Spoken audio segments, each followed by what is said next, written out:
The original script, the opening of the movie did take place in Turkey. It's going to be this big sort of epic shot of coming into Istanbul over the water and ending up on this, at this prison and going inside and finding this guy who's sort of like digging his way out of the cell and comes across the relic and sort of breaks out of this prison, and he's being chased by guards who are shooting him, but the bullets aren't affecting, and then he gets hit by the car and runs off. And that was one of the things that got hit by budget, because if we had done the Turkey thing, we would have had a second unit shooting in Turkey, and we would have had a couple of stage days for interiors and a couple of location days for the exterior. And so it was all moved to Mexico.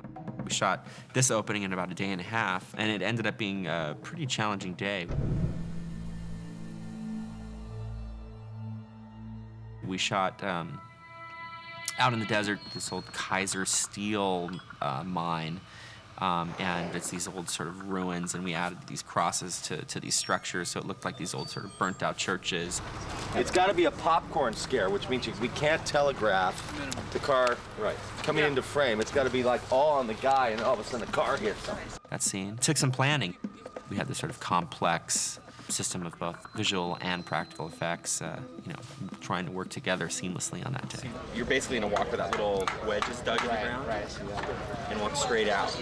Right? And then what we do is we do another version of that shot with the car hitting that steel post, and then all that stuff gets erased. They drilled this giant hole into the ground and put this big steel pipe exactly where the body would be when it got hit. When the guy runs, he'll run right through this mark, right through the center. Yeah. And then he had this car that had the engine block taken out, and it had all been weakened. We're anchoring this down so when it hits in here, everything will buckle instead of flying all over the place. We don't want stuff to fly all over. We want to make it look like the guy, it implodes into him. And then he had this track system laid out with these hydraulic pumps. The air ram will be charged with two 2-inch valves at 1,600 PSI. The amount of force is 43,000 pounds of force. And then these air jams would send this car flying into the post. The wreck itself is so violent that we really can't put anybody in it. But of course, Jose can handle it. He's a certified stunt articulating dummy. One last time, is there anybody who is not ready? Rolling. Speed. Set. 3, 2, 1, go! Cut!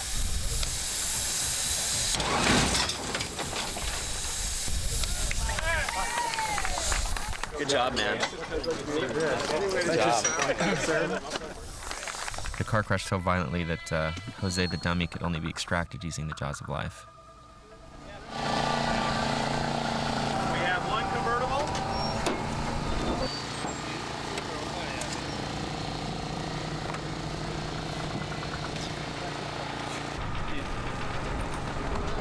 We then had another rig that we brought in because I wanted the back end to actually go up, that this thing stopped so quickly and hit so hard that the back end of the car would rise up in the air and then drop down.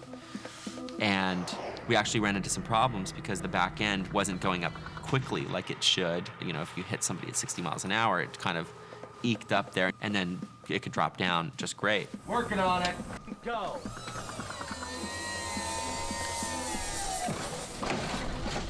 Another test. 3, 2, 1, go. So we ended up having to just shoot the dropping down and end up reversing the film for the lift up. Action! Okay.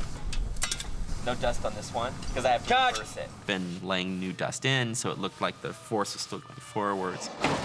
I would have this edit system, basically following me around during, with the video playback. So I can, as I shoot, start to cut sequences just enough to see whether or not things will work. Oh, that's fantastic. So I knew by the end of the day that I had the sequence.